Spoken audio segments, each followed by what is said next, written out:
as India celebrates her 75th Independence Day at the historic Red Fort. आजादी का अमृत महोत्सव 75वें स्वतंत्रता दिवस पर आप सभी को और विश्व भर में भारत को प्रेम करने वाले, लोकतंत्र को प्रेम करने वाले सभी को बहुत बहुत शुभकामनाएं। आज आजादी के अमृत महोत्सव के इस पावन पर्व पर देश अपने सभी स्वतंत्र सेनानियों को राष्ट्र रक्षा में अपने आप को दिन रात खपाने वाले, आहूत करने वाले वीर वीरांगनाओं को आज देश नमन कर रहा है। आजादी को जन आंदोलन बनाने वाले पूज्य बापू हो या आजादी के लिए अपना सब कुछ न्योछावर करने वाले नेताजी सुभाष चंद्र बोस, भगत सिंह, चंद्रशेखर आजाद, बिस्मिल और अशफाक उल्लाह खां जैसे महान क्रांतिवीर हो, झांसी की रानी लक्ष्मीबाई हो, चित्तूर की रानी चेन्नम्मा हो या रानी गाइडिनल्यू हो या असम में मातंगिनी हाजरा का पराक्रम हो, देश के पहला प्रधानमंत्री पंडित नेहरू जी हो, देश को एकजुट राष्ट्र में बदलने वाले सरदार वल्लभ भाई पटेल हो, भारत के भविष्य की दिशा निर्धारित करने वाले, रास्ता तय कराने वाले बाबा साहब आंबेडकर सहित देश हर व्यक्तित्व को आज याद कर रहा है। देश इन सभी महापुरुषों का ऋणी है। भारत तो बहुरत्ना वसुंधरा है और भारत के हर कोने में, हर कालखंड में अनगिनत लोगों ने, जिसके नाम भी शायद इतिहास की तवारीख में नहीं होंगे, ऐसे अनगिनत लोगों ने इस राष्ट्र को बनाया भी है, आगे बढ़ाया भी है। मैं ऐसे हर व्यक्तित्व का वंदन करता हूं, उनका अभिनंदन करता हूं। भारत ने सदियों तक मातृभूमि, संस्कृति और आजादी के लिए संघर्ष किया है। गुलामी की कसक, आजादी की ललक इस देश ने सदियों तक कभी छोड़ी नहीं। जय पराजय आते रहे, लेकिन मन मंदिर में बसी हुई आजादी की आकांक्षा वो कभी खत्म होने नहीं दी। आज इन सभी संघर्ष के पुरोधा, सदियों के संघर्ष के पुरोधा, उन सबको भी प्रणाम करने का वक्त है और वे प्रणाम के हकदार भी है। कोरोना वैश्विक महामारी, इस महामारी में हमारे डॉक्टर, हमारे नर्सेज, हमारे पैरामेडिकल स्टाफ, हमारे सफाई कर्मी वैक्सीन बनाने में जुटे, हमारे वैज्ञानिक हो, सेवा भावना से जुड़े हुए करोड़ों देशवासियों हो, जिन्होंने इस कोरोना के कालखंड में पल पल जन सेवा में समर्पित किया है, वे भी हम सबके वंदन के अधिकारी हैं। आज भी देश के कुछ इलाकों में बाढ़ है, भूस्खलन की हुए हैं, कुछ पीड़ादायक खबरें भी आती रहती हैं। कई क्षेत्रों में लोगों को जिस मुश्किल बढ़ा दी है, ऐसे समय केंद्र सरकार हो, राज्य सरकारें हो, सब उनके साथ मुस्तैदी के साथ खड़ी हुई है। आज इस आयोजन में, ओलंपिक में भारत में भारत की युवा पीढ़ी जिसने भारत का नाम रोशन किया है, ऐसे हमारे एथलीट्स, हमारे खिलाड़ी आज हमारे बीच में हैं। कुछ यहां हैं, कुछ सामने बैठे हैं। मैं आज देशवासियों को, यहां मौजूद है उनको भी, और हिंदुस्तान के कोने कोने में जो इस समारोह में मौजूद है, उन सबको मैं कहता हूं कि हमारे खिलाड़ियों के सम्मान में आइए कुछ पल तालियां बजा करके उनका सम्मान करें।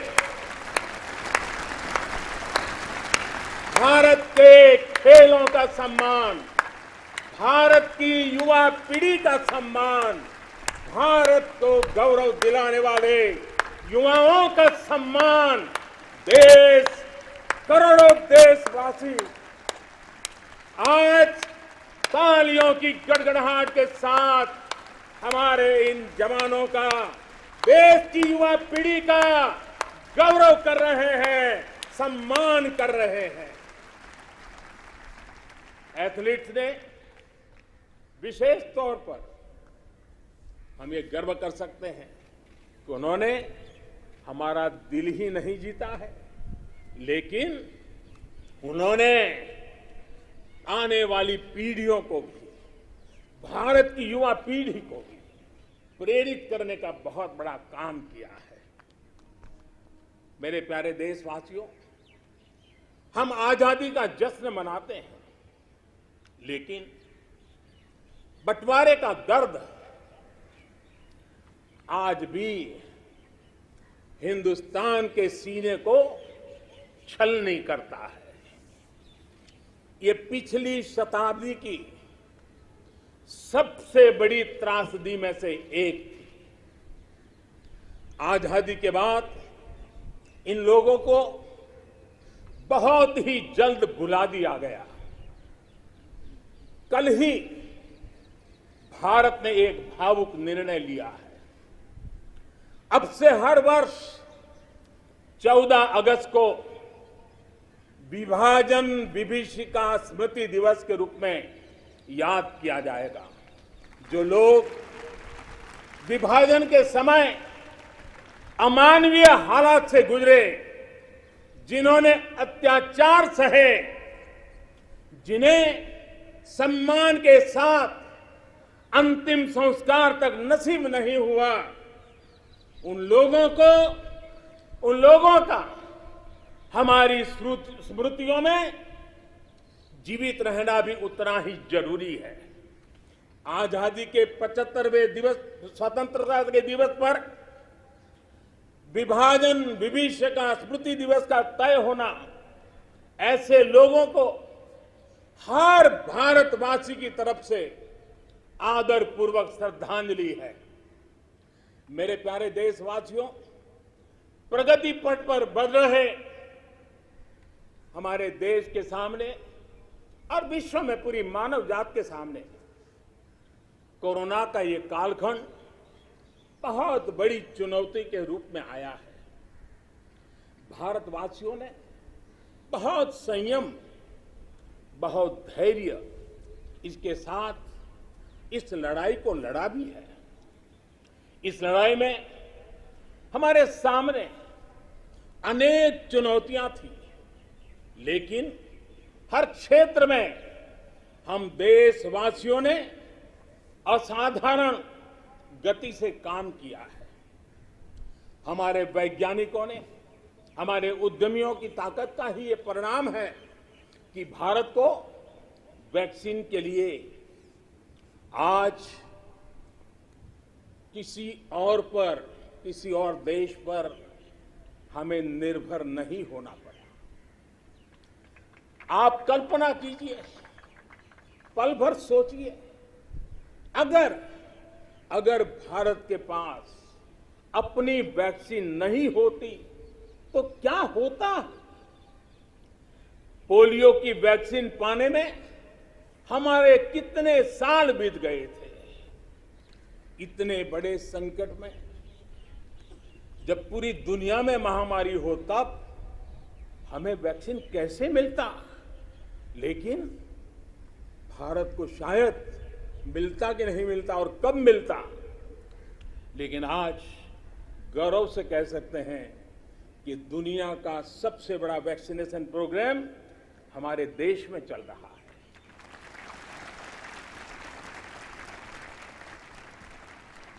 54 करोड़ से लोग, 54 करोड़ से ज्यादा लोग वैक्सीन डोज लगा चुके हैं। कोविन जैसी ऑनलाइन व्यवस्था, डिजिटल सर्टिफिकेट देने की व्यवस्था आज दुनिया को आकर्षित कर रही है। महामारी के समय भारत जिस तरह से 80 करोड़ देशवासियों को महीनों तक लगातार मुफ्त अनाज देकर के उनके गरीब के घर के चूल्हे को जलते रखा है, यह भी दुनिया के लिए एक अचरज भी है और चर्चा का विषय भी है। ये बात सही है कि अन्य देशों की तुलना में भारत में कम लोग संक्रमित हुए। ये भी सही है कि दुनिया के देशों की जनसंख्या की तुलना में भारत में हम अधिकतम मात्रा में हमारे नागरिकों को बचा सके, लेकिन ये हमारे लिए पीठ थपथपाने का विषय नहीं है, संतोष पाकर के सो जाने का विषय नहीं है। ये कहना कि कोई चुनौती नहीं थी, ये हमारे अपने विकास के आगे के रास्तों को बंद करने वाली सोच बन जाएगी। दुनिया के समृद्ध देशों की तुलना में हमारी व्यवस्थाएं कम है। विश्व के पास, समृद्ध देशों के पास जो है वो हमारे पास नहीं है। लेकिन इन सारे प्रयासों के बावजूद भी, और दूसरी तरफ हमारे यहां जनसंख्या भी बहुत है, विश्व की तुलना में बहुत जनसंख्या, और हमारी जीवन शैली भी कुछ अलग सी है। सारे प्रयासों के बाद भी कितने ही लोगों को हम बचा नहीं पाए, कितने ही बच्चों के सिर पर कोई हाथ फेरने वाला चला गया, उसे दुलारने, उसकी जिद पूरी करने वाला चला गया। ये असहनीय पीड़ा, ये तकलीफ हमेशा से साथ रहने वाली है। मेरे प्यारे देशवासियों, हर देश की विकास यात्रा में एक समय ऐसा आता है जब देश खुद को नए सिरे से परिभाषित करता है, खुद को नए संकल्पों के साथ आगे बढ़ाता है। भारत की विकास यात्रा में भी आज वो समय आ गया है। 75 वर्ष के अवसर को हमें एक समारोह भर ही सीमित नहीं करना है। हमने नए संकल्पों को आधार बनाना है, नए संकल्पों को लेकर के चल पड़ना है। यहां से शुरू होकर अगले 25 वर्ष की यात्रा, जब हम आजादी के शताब्दी मनाएंगे, नए भारत के सृजन का यह अमृत काल है। इस अमृत काल में हमारे संकल्पों की सिद्धि हमें आजादी के 100 वर्ष तक ले जाएगी, गौरवपूर्ण रूप से ले जाएगी। अमृत काल का लक्ष्य है भारत और भारत के नागरिकों के लिए समृद्धि के नए शिखरों का आरोहण। अमृत काल का लक्ष्य है एक ऐसे भारत का निर्माण जहां सुविधाओं का स्तर गांव और शहर को बांटने वाला न हो। अमृत काल का लक्ष्य है एक ऐसे भारत का निर्माण जहां नागरिकों के जीवन में सरकार बेवजह दखल ना दे। अमृतकाल का लक्ष्य है एक ऐसे भारत का निर्माण जहां दुनिया का हर आधुनिक इंफ्रास्ट्रक्चर हो, हम किसी से भी कम न हो। यही कोटि कोटि देशवासियों का संकल्प है। लेकिन संकल्प तब तक अधूरा होता है जब तक संकल्प के साथ परिश्रम और पराकाष्ठा की, परिश्रम और पराक्रम की पराकाष्ठा ना हो। इसलिए हमें हमारे सभी संकल्पों को परिश्रम और पराक्रम की पराकाष्ठा करके सिद्ध करके ही रहना है। और ये सपने, ये संकल्प अपनी सीमाओं के पार सुरक्षित और समृद्ध विश्व के लिए भी प्रभावी योगदान के लिए है। अमृतकाल 25 वर्ष का है, लेकिन हमें अपने लक्ष्यों की प्राप्ति के लिए इतना लंबा इंतजार भी नहीं करना है। हम अभी से जुड़ जाना है। हमारे पास गंवाने के लिए एक पल भी नहीं है। यही समय है, सही समय है। हमारे देश को भी बदलना होगा और हमें एक नागरिक के नाते अपने आप को भी बदलना ही होगा। बदलते हुए युग के अनुकूल हमें भी अपने आप को ढालना होगा। सबका साथ, सबका विकास, सबका विश्वास, इसी श्रद्धा के साथ हम सब जुट चुके हैं। लेकिन आज लाल किले की प्राचीर से आह्वान कर रहा हूं, सबका साथ, सबका विकास, सबका विश्वास और अब सबका प्रयास हमारे हर लक्ष्यों की प्राप्ति के लिए बहुत महत्वपूर्ण है। बीते 7 वर्षों में शुरू हुई अनेक योजनाओं का लाभ करोड़ों गरीबों को उनके घर तक पहुंचा है। उज्ज्वला से लेकर आयुष्मान भारत की ये ताकत आज देश का हर गरीब जानता है। आज सरकारी योजनाओं की गति बढ़ी है, वो निर्धारित लक्ष्यों को प्राप्त कर रही है। पहले की तुलना में हम बहुत तेजी से बहुत आगे बढ़े, लेकिन सिर्फ बात यहां पूरी नहीं होती है। अब हमें सैचुरेशन तक जाता है, पूर्णता तक जाना है।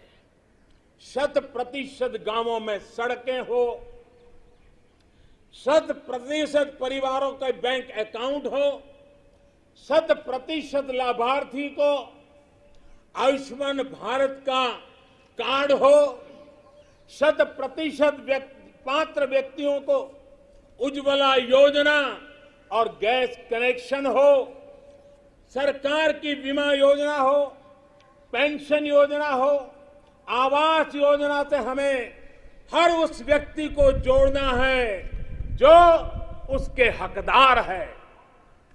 100% का मूड बना के चलना है। आज तक हमारे यहां कभी उन साथियों के बारे में नहीं सोचा गया जो रेहड़ी लगाते हैं, पटरी पर बैठकर, फुटपाथ पर बैठकर सामान बेचते हैं, ठेला चलाते हैं, हम इन साथियों को स्वनिधि योजना के जरिए बैंकिंग व्यवस्था से जोड़ा जा रहा है। जैसे हमने बिजली 100% घरों तक पहुंचाई, जैसे हमने 100% घरों में शौचालय के निर्माण का प्रामाणिक प्रयास किया, वैसे ही हमें अब योजनाओं के सैचुरेशन का लक्ष्य लेकर के आगे बढ़ना है। और इसके लिए हमें समय सीमा बहुत दूर नहीं रखनी है। हमें कुछ ही वर्षों में अपने संकल्पों को साकार करना है। देश आज हर घर जल मिशन को लेकर के तेजी से काम कर रहा है। मुझे खुशी है कि जल जीवन मिशन के सिर्फ 2 वर्ष में 4.5 करोड़ से ज्यादा परिवारों को नल से जल मिलना शुरू हो गया, पाइप से वाटर मिलना शुरू हो गया है। करोड़ों माता बहनों का आशीर्वाद, यही हमारी पूंजी है। इस 100% का सबसे बड़ा लाभ ये होता है कि सरकारी योजना के लाभ से कोई वंचित नहीं रहता। जब सरकार ये लक्ष्य बनाकर चलती है कि हमें समाज की आखिरी पंक्ति में जो व्यक्ति खड़ा है उस तक पहुंचना है, तो न कोई भेदभाव हो पाता है और न ही भ्रष्टाचार की गुंजाइश रहती है। मेरे प्यारे देशवासियों, देश के हर गरीब, हर व्यक्ति तक पोषण पहुंचाना भी सरकार की प्राथमिकता है। गरीब महिलाओं, गरीब बच्चों में कुपोषण और जरूरी पौष्टिक पदार्थों की कमी उनके विकास में बड़ी बाधा बनती है। इसे देखते हुए ये तय किया गया है कि सरकार अपनी अलग अलग योजनाओं के तहत जो चावल गरीबों को देती है उसे फोर्टिफाई करेगी, गरीबों को पोषण युक्त चावल देगी। राशन की दुकान पर मिलने वाला चावल हो, मिड डे मील में बालकों को मिलने वाला चावल हो, वर्ष 2024 तक हर योजना के माध्यम से मिलने वाला चावल फोर्टिफाई कर दिया जाएगा। मेरे प्यारे देशवासियों, आज देश में हर गरीब तक बेहतर स्वास्थ्य सुविधा पहुंचाने का अभियान भी तेज गति से चल रहा है। इसके लिए मेडिकल शिक्षा में जरूरी बड़े बड़े सुधार भी किए गए हैं। प्रिवेंटिव हेल्थ केयर पर भी उतना ही ध्यान दिया गया है। साथ साथ देश में मेडिकल सीटों में भी काफी बढ़ोतरी की गई है। आयुष्मान भारत योजना के तहत देश के गांव-गांव तक क्वालिटी स्वास्थ्य सेवाएं पहुंचाई जा रही है। जन औषधि योजना के माध्यम से गरीब को, मध्यम वर्ग को सस्ती दवाइयां उपलब्ध कराई जा रही है।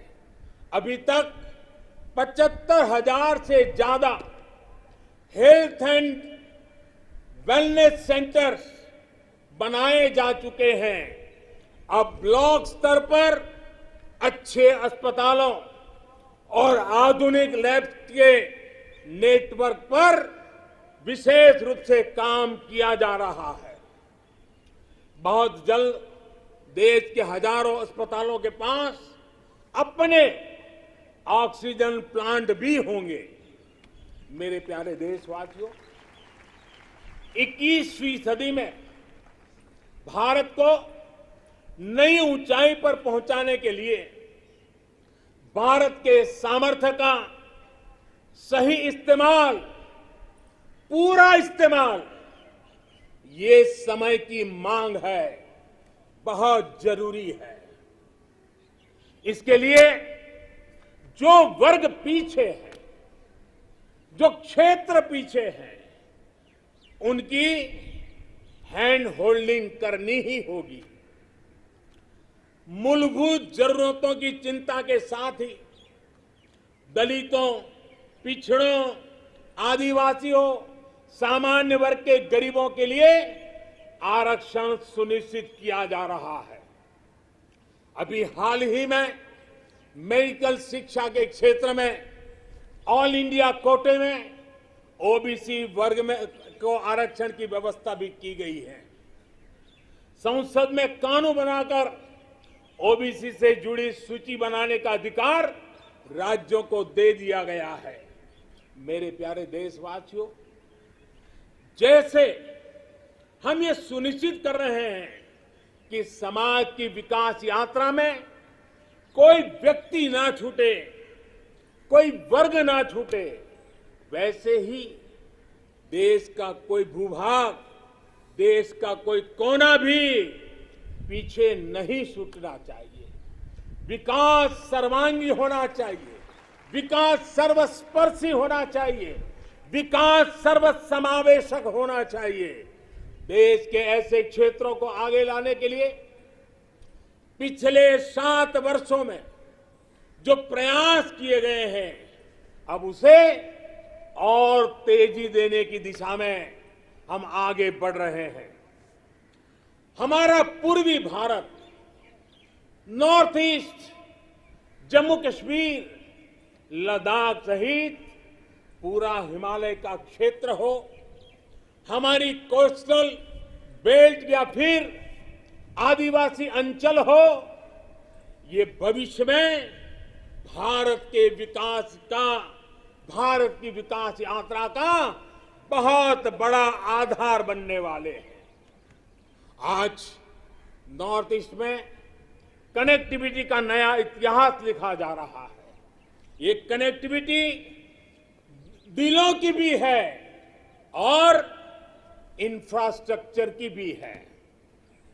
बहुत जल्द नॉर्थ ईस्ट के सभी राज्यों की राजधानियों को रेल सेवा से जोड़ने का काम पूरा होने वाला है। एक्ट ईस्ट पॉलिसी के तहत आज नॉर्थ ईस्ट बांग्लादेश, म्यांमार और दक्षिण पूर्वी एशिया से भी कनेक्ट हो रहा है। बीते वर्षों में जो प्रयास हुए हैं, उसकी वजह से हम नॉर्थ ईस्ट में स्थायी शांति के लिए, श्रेष्ठ भारत के निर्माण के लिए उत्साह अनेक गुना बढ़ा हुआ है।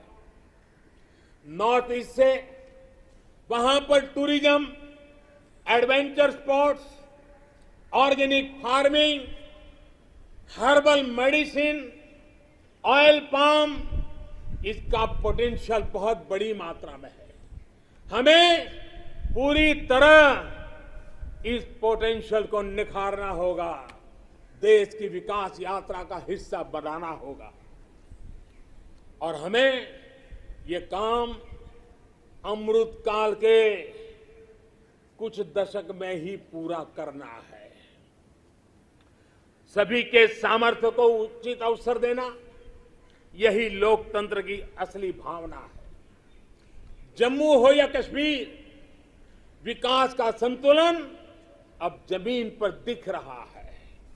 जम्मू कश्मीर में ही डिलिमिटेशन कमीशन का गठन हो चुका है और भविष्य में विधानसभा चुनावों के लिए भी तैयारियां चल रही है। लद्दाख भी विकास की अपनी असीम संभावनाओं की तरफ आगे बढ़ चला है। एक तरफ लद्दाख आधुनिक इंफ्रास्ट्रक्चर का निर्माण होते देख रहा है तो वहीं दूसरी तरफ सिंधु सेंट्रल यूनिवर्सिटी लद्दाख को उच्च शिक्षा का, हायर एजुकेशन का केंद्र भी बना रही है। 21वीं सदी के इस दशक में भारत ब्लू इकोनॉमी के अपने प्रयासों को और तेजी देगा। हमें एक्वा कल्चर के साथ साथ सीवीड की खेती में बने जो नई संभावना बन रही है, उन संभावनाओं का भी पूरा लाभ उठाना है। डीप ओशन मिशन समंदर की असीम संभावनाओं को तलाशने की हमारी महत्वाकांक्षा का प्रमाण है। जो खनिज संपदा समंदर के में छिपी हुई है, जो थर्मल एनर्जी समंदर के पानी में है, और वो देश के विकास को नई बुलंदी दे सकती है। देश के जिन जिलों के लिए ये माना गया था कि पीछे रह गए, हमने उनकी आकांक्षाओं को भी जगाया है। देश में 110 से अधिक आकांक्षी जिले, एस्पिरेशनल डिस्ट्रिक्ट जिलों में शिक्षा, स्वास्थ्य, पोषण, सड़क, रोजगार से जुड़ी योजनाओं को प्राथमिकता दी जा रही है। इनमें से अनेक जिले हमारे आदिवासी अंचल में हैं। हमने इन जिलों के बीच विकास की एक तंदुरुस्त स्पर्धा का एक उत्साह पैदा किया है।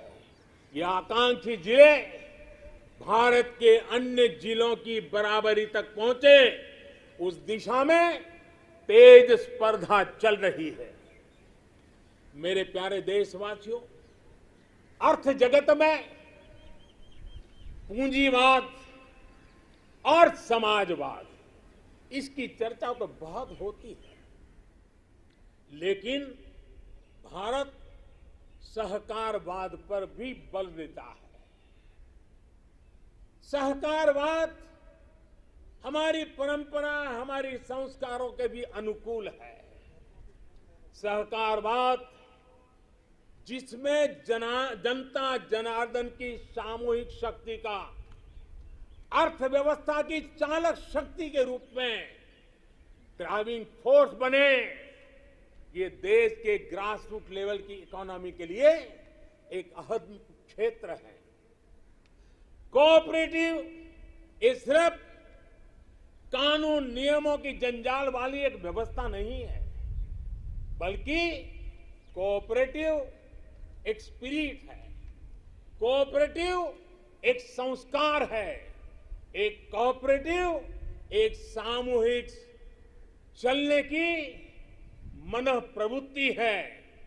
उनका सशक्तिकरण हो, इसके लिए हमने अलग मंत्रालय बनाए कर इस दिशा में कदम उठाया है। और राज्यों के अंदर जो सहकारी क्षेत्र है, उसको जितना ज्यादा बल दे सके, वो बल देने के लिए हमने ये कदम उठाया है। मेरे प्यारे देशवासियों, इस दशक में हमने गांवों में नई अर्थव्यवस्था के निर्माण के लिए पूरी शक्ति लगानी होगी। आज हम अपने गांवों को तेजी से परिवर्तित होते देख रहे हैं। बीते कुछ वर्षों में गांवों तक सड़क और बिजली की सुविधाओं को पहुंचाने के रहे थे, वो पूरा कालखंड हमारा रहा। लेकिन अब गांवों को ऑप्टिकल फाइबर नेटवर्क, डेटा की ताकत पहुंच रही है, इंटरनेट पहुंच रहा है।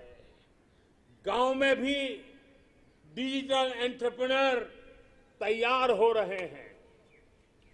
गांव में जो हमारी सेल्फ हेल्प ग्रुप से जुड़ी 8 करोड़ से अधिक बहनें हैं, वो एक से बढ़कर एक प्रोडक्ट्स बनाती है। इनके प्रोडक्ट्स को देश में और विदेश में बड़ा बाजार मिले, इसके लिए अब सरकार ई कॉमर्स प्लेटफॉर्म भी तैयार करेगी। आज जब देश वोकल फॉर लोकल के मंत्र के साथ आगे बढ़ रहा है, तो ये डिजिटल प्लेटफॉर्म महिला सेल्फ हेल्प ग्रुप के उत्पादों को देश के दूर दराज क्षेत्रों में भी और विदेशों में भी लोगों से जोड़ेगा और उनका फलक बहुत विस्तृत होगा। कोरोना के दौरान देश ने टेक्नोलॉजी की ताकत और हमारे वैज्ञानिकों का सामर्थ्य और उनकी प्रतिबद्धता को देखा है।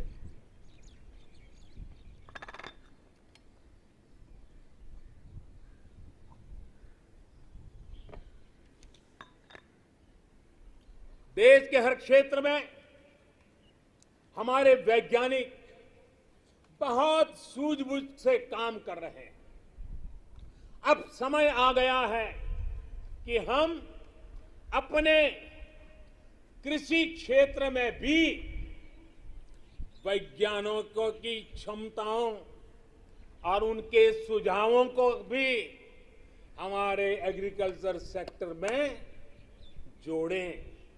अब हम ज्यादा इंतजार नहीं कर सकते हैं और हमें इसका पूरा लाभ भी उठाना है। ये देश को खाद्य सुरक्षा देने के साथ फल, सब्जियां और अनाज का उत्पादन बढ़ाने में बहुत बड़ी मदद मिलेगी और हम विश्व तक पहुंचने के लिए अपने आप को मजबूती से आगे बढ़ाएंगे। इन प्रयासों के बीच हमें कृषि सेक्टर की एक बड़ी चुनौती की भी और ध्यान देना है। ये चुनौती है गांव के लोगों के पास कम होती जमीन।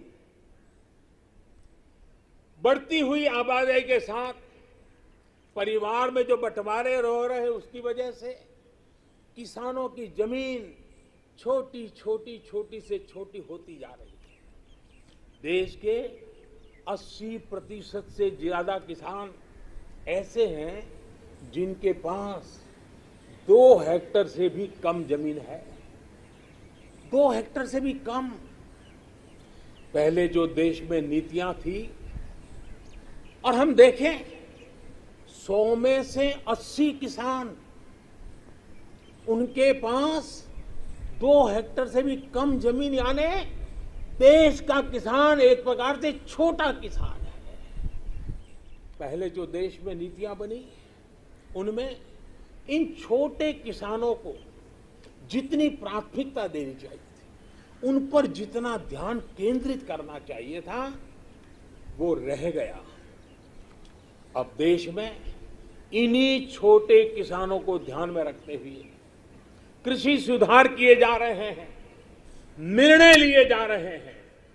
फसल बीमा योजना में सुधार हो, एमएसपी को 1.5 गुना करने का बड़ा महत्वपूर्ण निर्णय हो, छोटे किसानों को किसान क्रेडिट कार्ड से सस्ते दर से बैंक से कर्ज मिले, इसकी व्यवस्था हो, सोलर पावर से जुड़ी योजनाएं खेत तक पहुंचाने की बात हो, किसान उत्पादक संगठन हो, ये सारे प्रयास छोटे किसानों की ताकत बढ़ाएंगे। आने वाले समय में ब्लॉक लेवल तक वेयर हाउस की फैसिलिटी क्रिएट करने का भी अभियान चलाया जाएगा। हर छोटे किसानों के छोटे छोटे खर्च को ध्यान में रखते हुए पीएम किसान सम्मान निधि योजना चलाई जा रही है। 10 करोड़ से अधिक किसान परिवारों के बैंक खातों में अब तक 1.5 लाख करोड़ से ज्यादा रकम सीधी उनके खाते में जमा करा दी गई है। छोटा किसान अब हमारे लिए, हमारा मंत्र है, हमारा संकल्प है, छोटा किसान बने देश की शान। छोटा किसान बने देश की शान, ये हमारा सपना है। आने वाले वर्षों में हमें देश के छोटे किसानों की सामूहिक शक्ति को और बढ़ाना होगा, नई सुविधाएं देनी होगी। आज देश के 70 से ज्यादा रेल रूटों पर किसान रेल चल रही है। किसान रेल छोटे किसानों को अपने उत्पाद का कम कीमत, ट्रांसपोर्टेशन का खर्चा कम हो, इस पर दूर दराज के इलाकों में वो इस आधुनिक सुविधा के साथ अपने उत्पाद पहुंचा सकता है। कमलम हो या शाही लीची, भूत जलोकिया मिर्च हो या काला चावल या हल्दी, अनेकों उत्पाद अब दुनिया के अलग अलग देशों में भेजे जा रहे हैं। आज देश को खुशी होती है जब भारत की मिट्टी में पैदा हुई चीजों की सुगंध दुनिया के अलग अलग देशों तक पहुंच रही है। भारत के खेत से निकली सब्जियां और खाद्यान्न से आज दुनिया का टेस्ट बन रहा है। मेरे प्यारे देशवासियों, कैसे आज गांवों के सामर्थ्य को बढ़ाया जा रहा है, उसका एक उदाहरण है स्वामित्व योजना। हम सब जानते हैं कि गांवों में जमीन की कीमत का क्या हल होता है। जमीन पर उनको बैंकों से कोई कर्ज नहीं मिलता है, खुद जमीन के मालिक होने के बावजूद भी, क्योंकि गांव में जमीनों के कागज पर कई पीढ़ियों से कोई काम नहीं हुआ है। लोगों के पास इसकी व्यवस्था नहीं है। इस स्थिति को बदलने का काम आज स्वामित्व योजना कर रही है। आज गांव-गांव हर एक घर की, हर जमीन की ड्रोन के जरिए मैपिंग हो रही है। गांव की जमीनों के डेटा और संपत्ति के कागज ऑनलाइन अपलोड हो रहे हैं। इससे न सिर्फ गांवों में जमीन से जुड़े विवाद समाप्त हो रहे हैं, बल्कि गांव के लोगों को बैंक से आसानी से लोन भी मिलने की व्यवस्था निर्माण हुई है। गांव गरीब की जमीनें विवाद का नहीं, विकास का आधार बने। देश आज उस दिशा में बढ़ रहा है। मेरे प्यारे देशवासियों, स्वामी विवेकानंद जी जब भारत के भविष्य की बात करते थे, अपनी आंखों के सामने मां भारती की भव्यता का जब वो दर्शन करते थे, तब वो कहते थे, जहां तक हो सके अतीत की ओर देखो, जहां तक हो सके अतीत की ओर देखो। पीछे जो चीर नूतन झरना बह रहा है, पीछे जो चीर नूतन झरना बह रहा है, आकंठ उसका जल पियो। और उसके बाद देखिए स्वामी विवेकानंद जी की विशेषता, उसके बाद सामने की ओर देखो, आगे बढ़ो और भारत को पहले से भी कहीं ज्यादा उज्जवल, महान, श्रेष्ठ बनाओ। आजादी के 75वें वर्ष में हमारा दायित्व है कि अब हम देश के असीम सामर्थ्य पर विश्वास करते हुए आगे बढ़े। हमें मिलकर काम करना होगा नेक्स्ट जनरेशन इंफ्रास्ट्रक्चर के लिए। हमें मिलकर काम करना होगा वर्ल्ड क्लास मैन्युफैक्चरिंग के लिए हमें मिलकर काम करना होगा। कटिंग एज इनोवेशंस के लिए हमें मिलकर काम करना होगा। न्यू एज टेक्नोलॉजी के लिए। मेरे प्यारे देशवासियों, आधुनिक विश्व में प्रगति की बुनियाद आधुनिक इंफ्रास्ट्रक्चर पर खड़ी होती है। ये मध्यम वर्ग की आवश्यकताओं, आकांक्षाओं की भी पूर्ति करते हैं। कमजोर इंफ्रास्ट्रक्चर का बहुत बड़ा नुकसान विकास की गति को भी होता है, शहरी मध्यम वर्ग को भी होता है। मेरे प्यारे देशवासियों, इसी बात को समझते हुए जल, थल, नभ हर क्षेत्र में देश ने असाधारण स्पीड और स्केल पर काम करके दिखाया है। नए जलमार्ग, वाटरवेज हो, नए नए स्थानों को सी प्लेन से जोड़ना हो, देश में बहुत तेजी से काम चल रहा है। भारतीय रेलवे भी तेजी से आधुनिक अवतार में ढल रही है। देश ने संकल्प लिया है कि आजादी के अमृत महोत्सव आपको मालूम होगा, हमने इस आजादी के अमृत महोत्सव को 75 सप्ताह तक मनाना तय किया है। 12 मार्च से शुरू हुआ है और 2023 15 अगस्त तक इसको चलाना है। उत्साह भर से आगे बढ़ना है और इसलिए देश ने एक बहुत महत्वपूर्ण फैसला लिया है। आजादी के अमृत महोत्सव के 75 सप्ताह में, इन 75 सप्ताह में 75 वंदे भारत ट्रेनें देश के हर कोने को आपस से जोड़ करके रही होगी। आज जिस गति से देश में नए एयरपोर्ट का निर्माण हो रहा है, उड़ान योजना दूर दराज के इलाकों को जोड़ रही है, यह अभूतपूर्व है।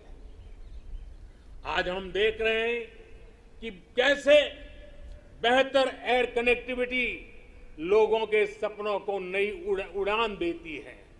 मेरे प्यारे देशवासियों, भारत को आधुनिक इंफ्रास्ट्रक्चर के साथ ही इंफ्रास्ट्रक्चर निर्माण में होलिस्टिक अप्रोच, इंटीग्रेटेड अप्रोच अपनाने की बहुत जरूरत है।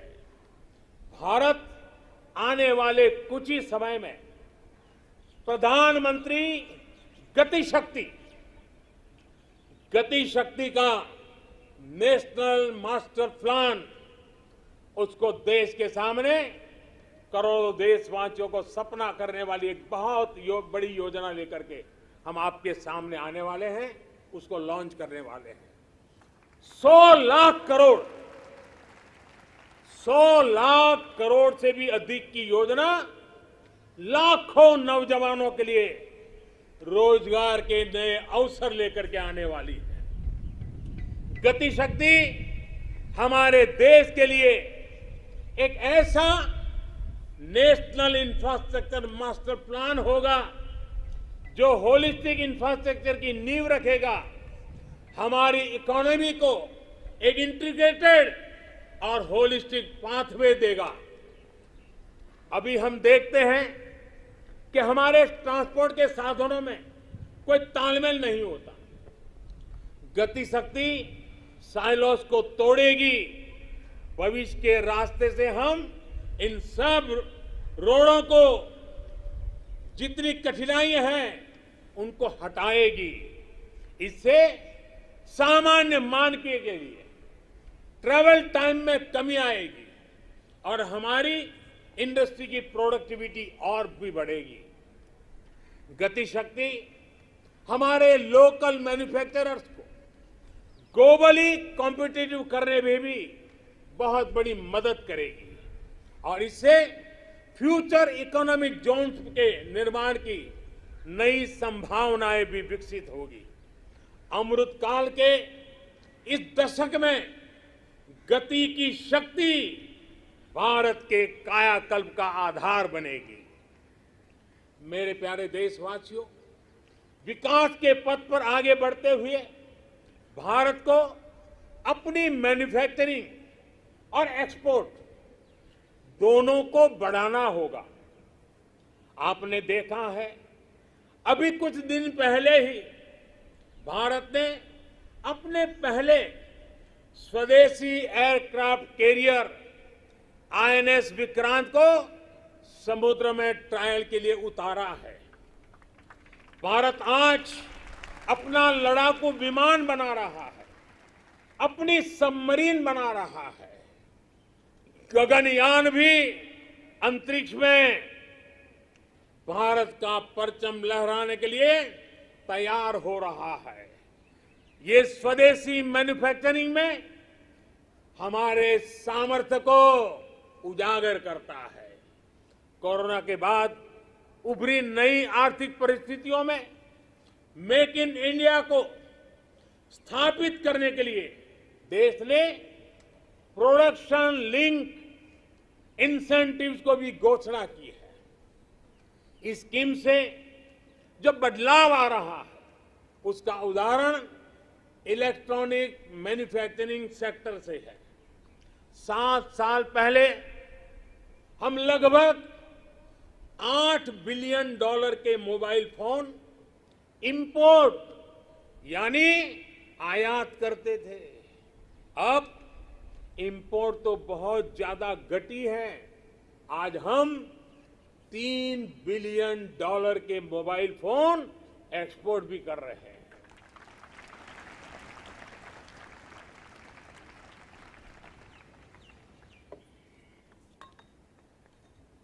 आज जब हम हमारे मैन्युफैक्चरिंग सेक्टर को गति मिल रही है तो हमें ये ध्यान रखना है कि हम भारत में जो बनाएं उसे हमें बेस्ट क्वालिटी के साथ ग्लोबल कंपटीशन में टिके और हो सके तो एक कदम आगे बढ़ें, ये तैयारी करनी है और ग्लोबल मार्केट को हमने टारगेट करना है।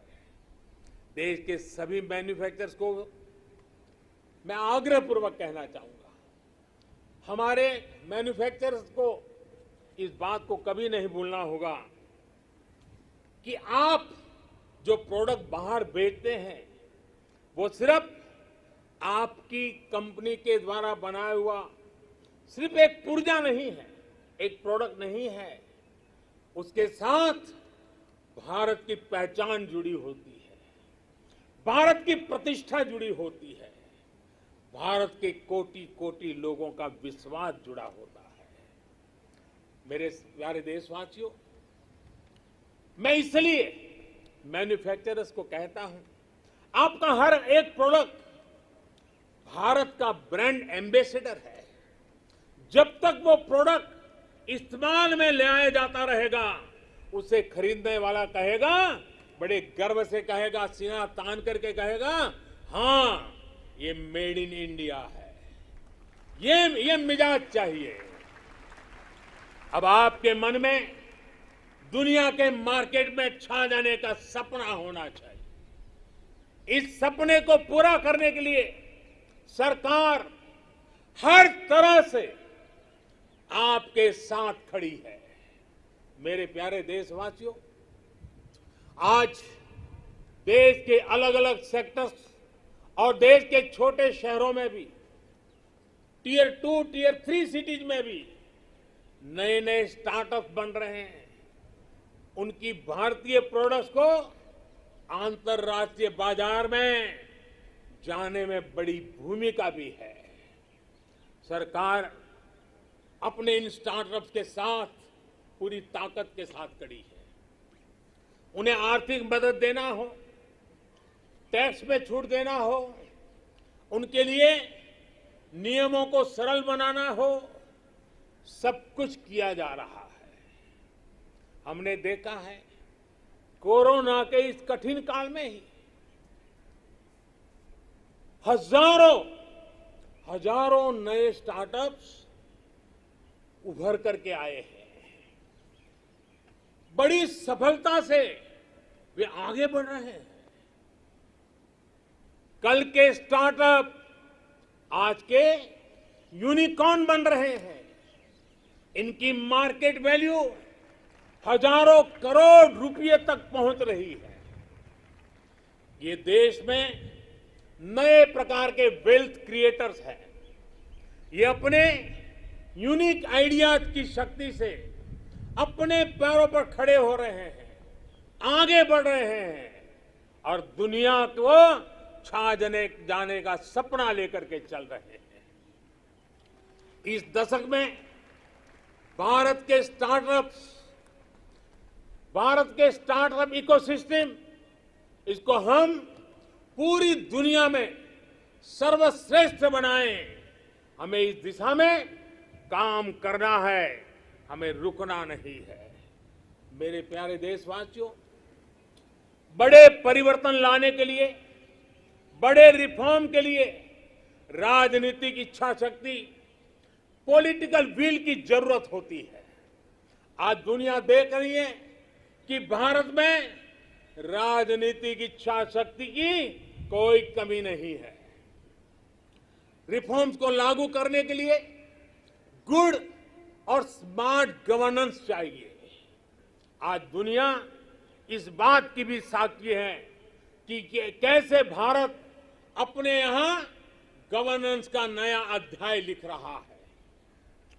अमृत काल के इस दशक में हम नेक्स्ट जनरेशन रिफॉर्म्स को, और उसमें हमारी प्राथमिकता होगी नागरिकों को जो कुछ मिलना चाहिए, जो सर्विस डिलीवरी है, वो लास्ट माइल तक, लास्ट व्यक्ति तक सीमलेसली, बिना झिझक, बिना कठिनाई से उसको पहुंचे। देश के समग्र विकास के लिए लोगों के जीवन में सरकार और सरकारी प्रक्रियाओं का बेवजह दखल समाप्त करना ही होगा। पहले के समय सरकार खुद ही ड्राइविंग सीट पर बैठ गई थी। ये उस समय की शायद मांग रही होगी, लेकिन अब समय बदल चुका है। बीते 7 वर्षों में देश में इसके लिए प्रयास भी बढ़ा है कि देश के लोगों को अनावश्यक कानूनों के जाल, अनावश्यक प्रक्रियाओं के जाल से मुक्ति दिलाए जाए। अब तक देश के सैकड़ों पुराने कानूनों को समाप्त किया जा चुका है। कोरोना के इस कालखंड में भी सरकार ने 15,000 से ज्यादा कंप्लायंसेस को समाप्त किया है। अब आप देखिए, आपको भी अनुभव होगा, कोई एक छोटा सरकारी काम हो, ढेर सारे कागज, बार बार कागज, एक ही जानकारी अनेक बार, यही चलता रहा है। 15,000 कंप्लायंसेस को हमने खत्म किया है। आप सोचिए, 200 साल पहले, एक उदाहरण मैं देना चाहता हूं, 200 साल पहले हमारे यहां एक कानून चला आ रहा है। 200 साल यानी 1857 से भी पहले से, जिसकी वजह से देश के नागरिक को मैपिंग यानी नक्शा बनाने की स्वतंत्रता नहीं थी। अब विचार कीजिए, 1857 से चल रहा है। नक्शा बनाना है तो सरकार को पूछिए, नक्शा किसी किताब में छापना है तो सरकार से पूछिए, नक्शा खो जाने पर गिरफ्तारी का भी उसमें प्रावधान है। आजकल हर फोन में मैप का ऐप है। सैटेलाइट की इतनी ताकत है कि फिर ऐसे कानूनों का बोझ सिर पर लेकर देश को आगे कैसे बढ़ाएंगे हम। कंप्लायंसेस का ये बोझ उतरना बहुत जरूरी है।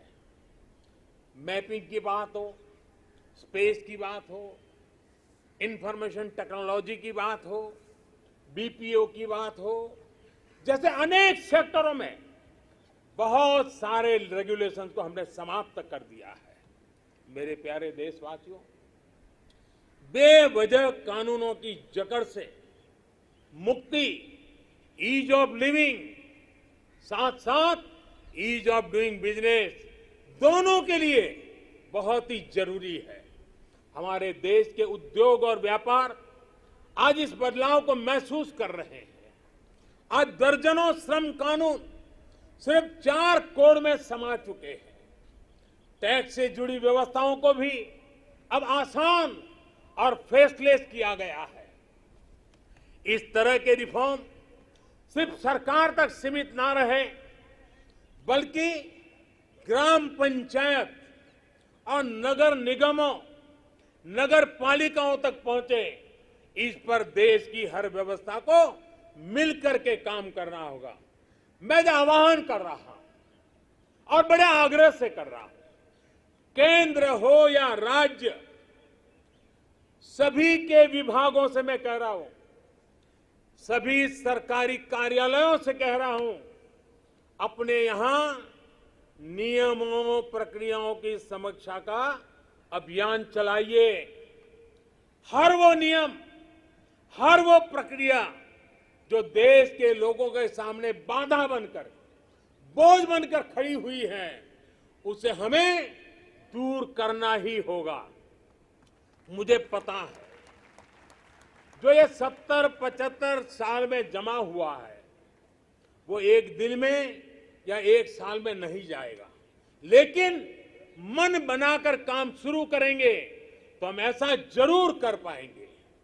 मेरे प्यारे देशवासियों, इसी सोच के साथ सरकार ने ब्यूरोक्रेसी में पीपल सेंट्रिक अप्रोच बढ़ाने, एफिशिएंसी बढ़ाने के लिए सरकार ने मिशन कर्मयोगी और कैपेसिटी बिल्डिंग कमीशन की शुरुआत भी की है।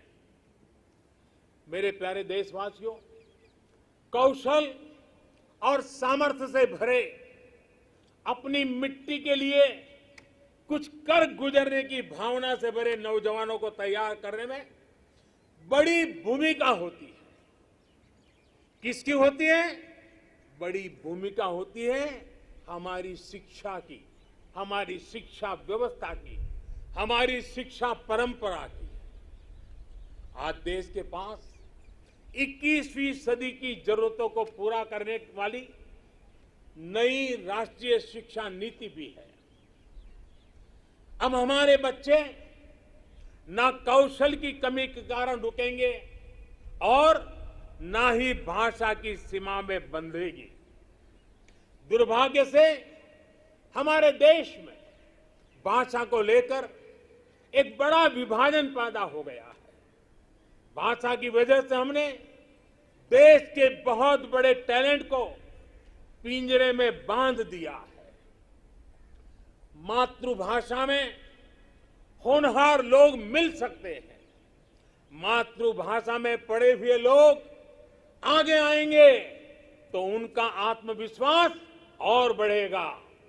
जब गरीब की बेटी, गरीब का बेटा मातृभाषा में पढ़कर प्रोफेशनल बनेंगे तो उनके सामर्थ्य के साथ न्याय होगा। नई राष्ट्रीय शिक्षा नीति में गरीबी के खिलाफ लड़ाई का साधन भाषा है, ऐसा मैं मानता हूं। ये नई राष्ट्रीय शिक्षा नीति भी एक प्रकार से गरीबी के खिलाफ लड़ाई का एक बहुत बड़ा शस्त्र बनकर के काम आने वाला है। गरीबी से जंग जीतने का आधार भी मातृभाषा की शिक्षा है, मातृभाषा की प्रतिष्ठा है, मातृभाषा का महात्म्य है। देश ने देखा है खेल के मैदान में, और हम अनुभव कर रहे हैं, खेल के मैदान में भाषा रुकावट नहीं बनी और उसका परिणाम देखा है कि युवा हमारे खिलने लगे हैं, खेल भी रहे हैं, खिल भी रहे हैं। अब ऐसा ही जीवन के अन्य मैदानों में भी होगा। नई राष्ट्रीय शिक्षा नीति उसकी एक और विशेष बात है, इसमें स्पोर्ट्स को एक्स्ट्रा करिकुलर के जगह मेन स्ट्रीम पढ़ाई का हिस्सा बनाया गया है। जीवन को आगे बढ़ाने में जो भी प्रभावी माध्यम है उनमें एक स्पोर्ट्स भी है। जीवन में संपूर्णता के लिए जीवन में खेलकूद होना, स्पोर्ट्स होना बहुत आवश्यक है। एक समय था जब खेलकूद की मुख्य धारा नहीं समझा जाता था। मां बाप भी बच्चों से कहते थे कि खेलते ही रहोगे तो जीवन बर्बाद कर लोगे। अब देश में फिटनेस को लेकर, स्पोर्ट्स को लेकर एक जागरूकता आई है। इस बार ओलंपिक में भी हमने देखा है, हमने अनुभव किया है, ये बदलाव हमारे देश के लिए एक बहुत बड़ा टर्निंग पॉइंट है। इसलिए आज देश में खेलों में टैलेंट, टेक्नोलॉजी और प्रोफेशनलिज्म लाने के जो अभियान चल रहा है, इस दशक में हमें उसे और तेज करना है और व्यापक करना है। ये देश के लिए गौरव की बात है कि शिक्षा हो या खेल, बोर्ड्स के नतीजे हो या ओलंपिक का मैदान, हमारी बेटियां आज अभूतपूर्व प्रदर्शन कर रही है। आज भारत की बेटियां अपना स्पेस लेने के लिए आतुर है। हमें यह सुनिश्चित करना है कि हर कैरियर और कार्य क्षेत्र में महिलाओं की समान सहभागिता हो। हमें यह सुनिश्चित करना है कि सड़क से लेकर वर्क प्लेस तक में हर जगह पे महिलाओं में सुरक्षा का एहसास हो, सम्मान का भाव हो। इसके लिए देश के शासन प्रशासन को, पुलिस और न्याय व्यवस्था को, नागरिकों को अपनी 100% जिम्मेदारी निभानी है। इस संकल्प को हमें आजादी के 75 साल का संकल्प बनाना है। आज मैं खुशी देशवासियों से साझा कर रहा हूं। मुझे लाखों बेटियों के संदेश मिलते थे कि वो भी सैनिक स्कूल में पढ़ना चाहती हैं। उनके लिए भी सैनिक स्कूलों के दरवाजे खोले जाएं। 2-2.5 साल पहले मिजोरम के सैनिक स्कूल में पहली बार बेटियों को प्रवेश देने का हमने एक छोटा सा प्रयोग प्रारंभ किया था। अब सरकार ने तय किया है कि देश के सभी सैनिक स्कूलों को देश की बेटियों के लिए भी खोल दिया जाएगा। देश के सभी सैनिक स्कूलों में अब बेटियां भी पढ़ेगी। विश्व में नेशनल सिक्योरिटी का जितना महत्व है, वैसा ही महत्व एनवायरमेंट सिक्योरिटी को दिए जाने लगा है। भारत आज एनवायरमेंटल सिक्योरिटी की एक मुखर आवाज है। आज बायोडायवर्सिटी हो या लैंड न्यूट्रलिटी, क्लाइमेट चेंज हो या वेस्ट रिसाइकलिंग, ऑर्गेनिक फार्मिंग हो या वेस्ट रिसाइकलिंग, ऑर्गेनिक फार्मिंग हो या गोवर्धन से बायोगैस हो और एनर्जी कंजर्वेशन हो या क्लीन एनर्जी ट्रांजिशन, पर्यावरण की दिशा में भारत के प्रयास आज परिणाम दे रहे हैं। भारत ने वन क्षेत्र को या फिर नए नेशनल पार्क की संख्या, बाघों की संख्या और एशियाटिक लायन सभी में वृद्धि हर देशवासी के लिए खुशी की बात है। मेरे प्यारे देशवासियों, भारत की इन सफलताओं के बीच एक और सच को भी हमें समझना होगा। भारत आज एनर्जी इंडिपेंडेंट नहीं है। भारत आज एनर्जी इंपोर्ट के लिए सालाना 12 लाख करोड़ रुपए से भी अधिक खर्च करता है।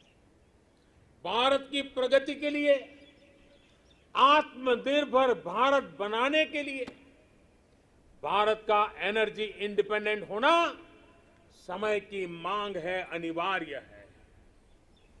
इसलिए आज भारत को यह संकल्प लेना होगा कि हम आजादी के 100 साल होने से पहले भारत को एनर्जी इंडिपेंडेंट बनाएंगे।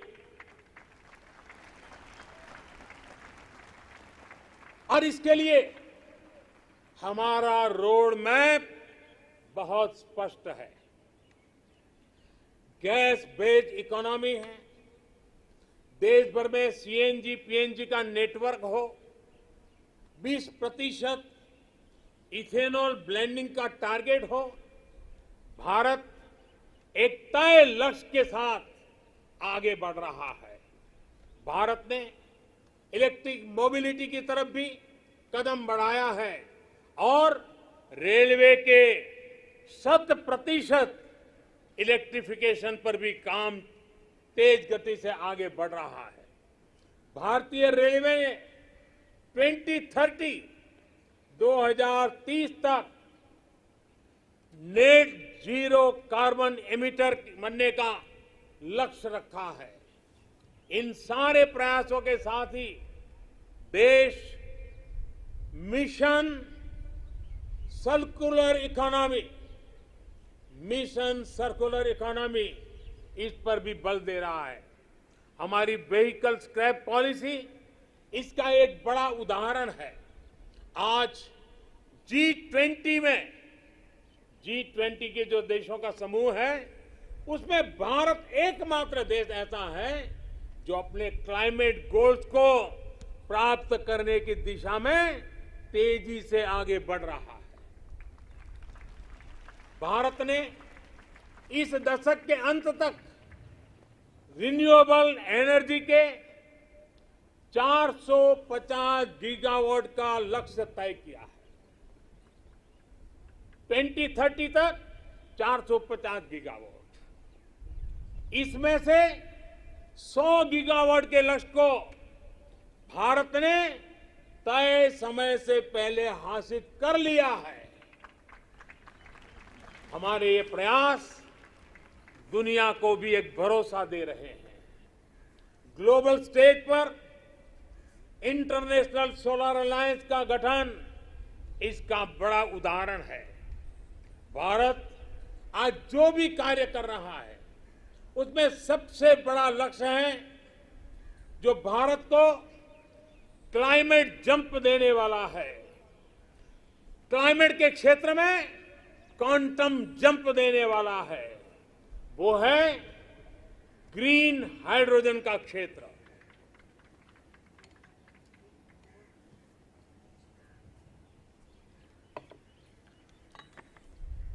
ग्रीन हाइड्रोजन के क्षेत्र के लक्ष्य की प्राप्ति के लिए मैं आज इस तिरंगे की साक्षी में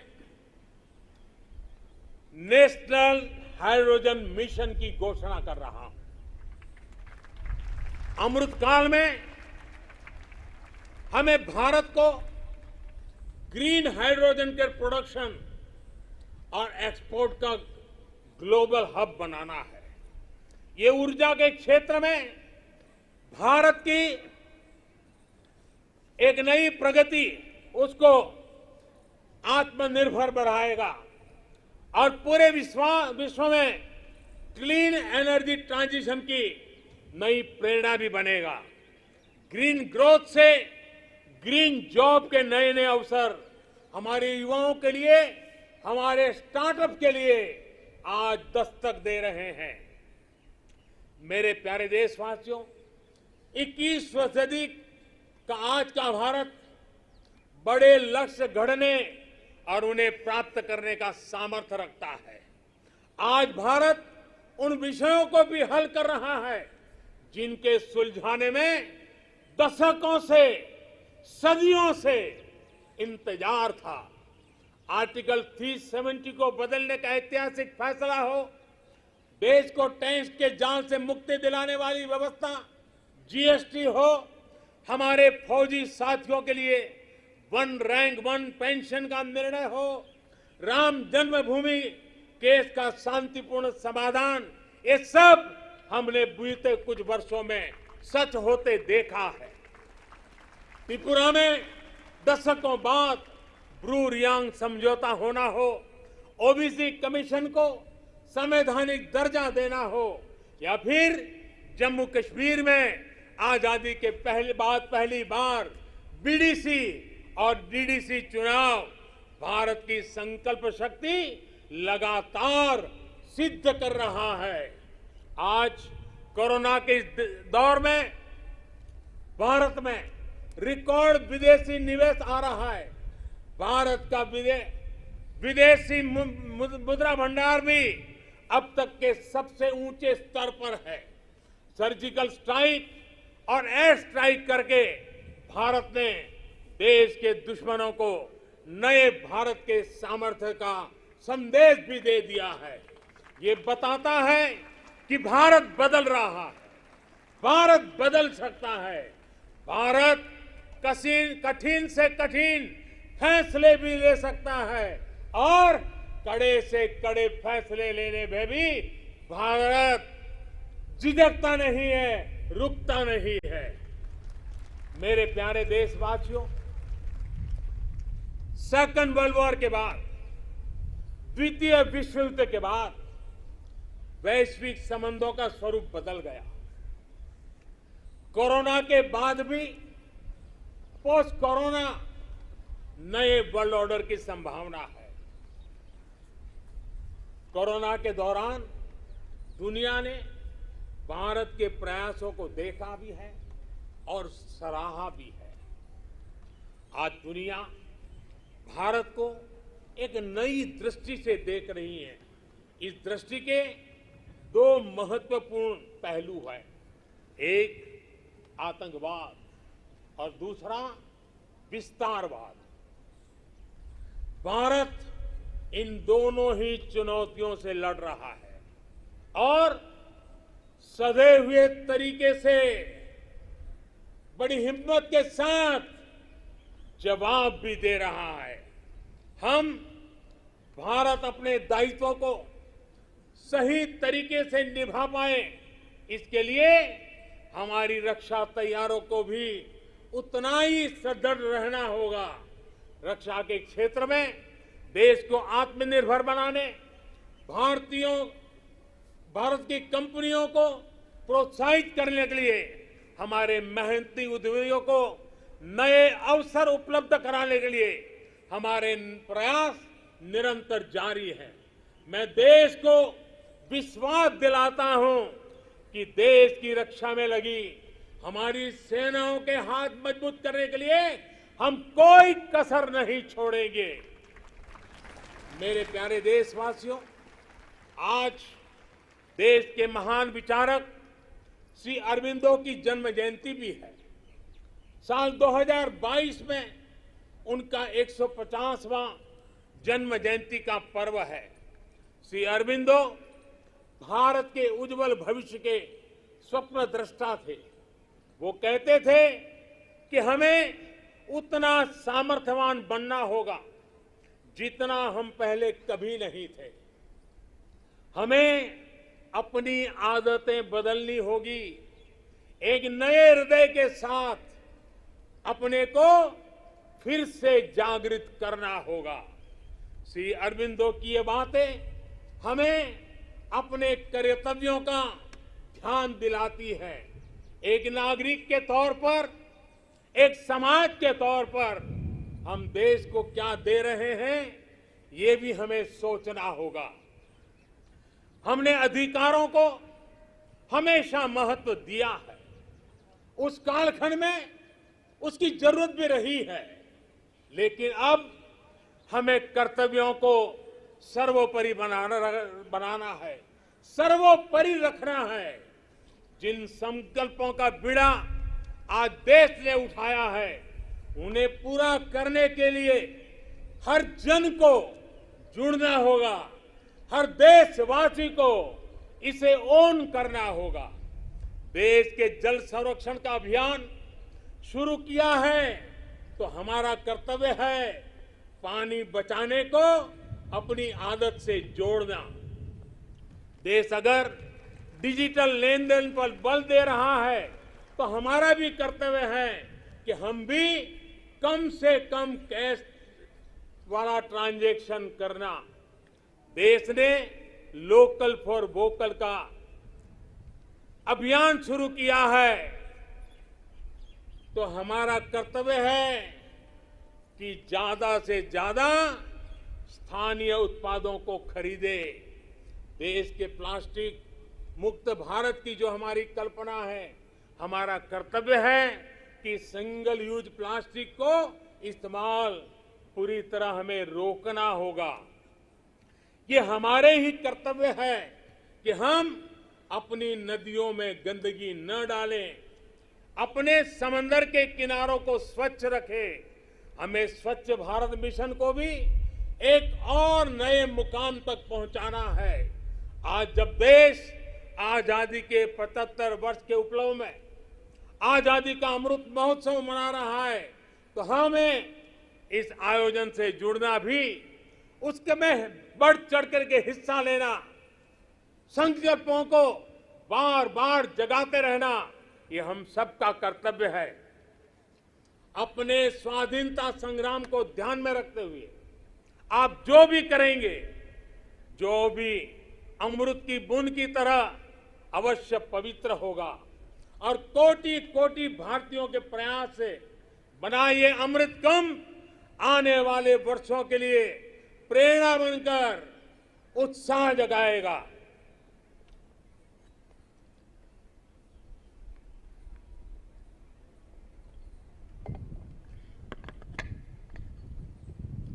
मेरे प्यारे देशवासियों, मैं भविष्य दृष्टा नहीं हूं, मैं कर्म के फल पर विश्वास करता हूं।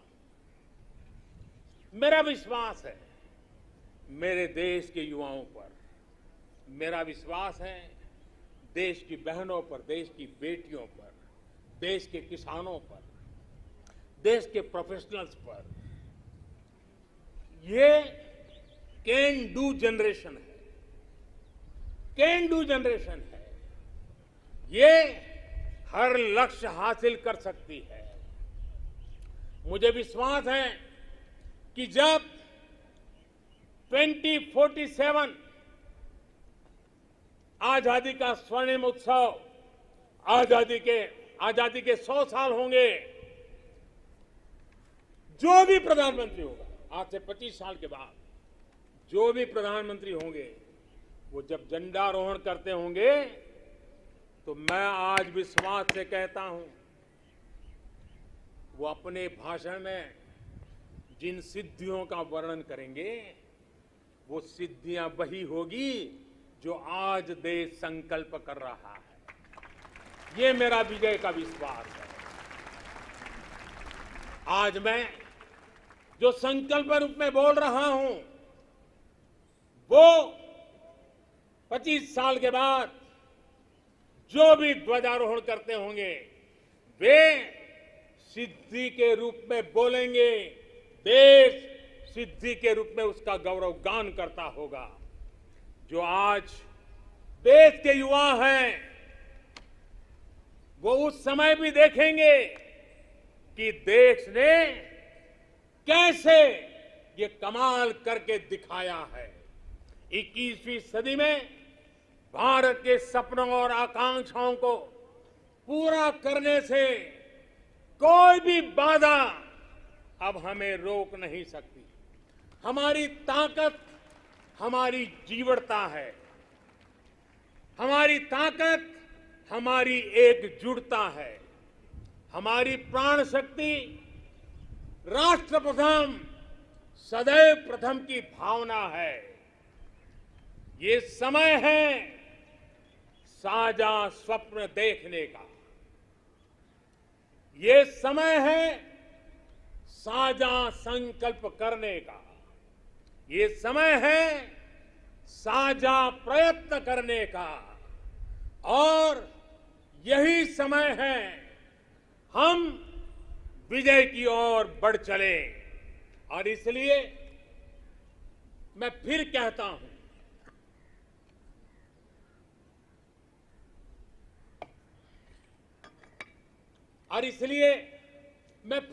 हूं, यही समय है,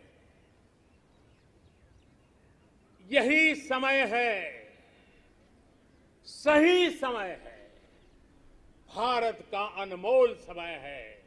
यही समय है, सही समय है, भारत का अनमोल समय है। असंख्य भुजाओं की शक्ति है, असंख्य भुजाओं की शक्ति है। हर तरफ देश की भक्ति है, असंख्य भुजाओं की शक्ति है, हर तरफ देश की भक्ति है। तुम उठो तिरंगा लहरा दो, तुम उठो तिरंगा लहरा दो, भारत के भाग्य को फहरा दो, भारत के भाग्य को फहरा दो। यही समय है, सही समय है, भारत का अनमोल समय है। कुछ ऐसा नहीं, कुछ ऐसा नहीं जो कर न सको, कुछ ऐसा नहीं जो पा न सको।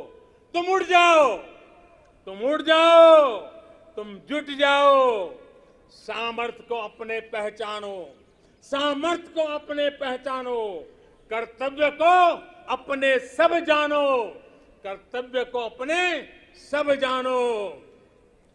यही समय है, सही समय है, भारत का अनमोल समय है। जब देश आजादी के 100 साल पूरा करेगा तो देशवासियों के लक्ष्य यथार्थ में बदले, मेरी यही कामना है। इन्हीं शुभकामनाओं के साथ सभी देशवासियों को 75वें स्वतंत्रता दिवस की मैं फिर एक बार बधाई देता हूं। और मेरे साथ हाथ ऊपर करके बोलेंगे, जय हिंद, जय हिंद, जय हिंद, वंदे, वंदे, वंदे, भारत माता की, भारत माता की, भारत माता की। बहुत बहुत धन्यवाद।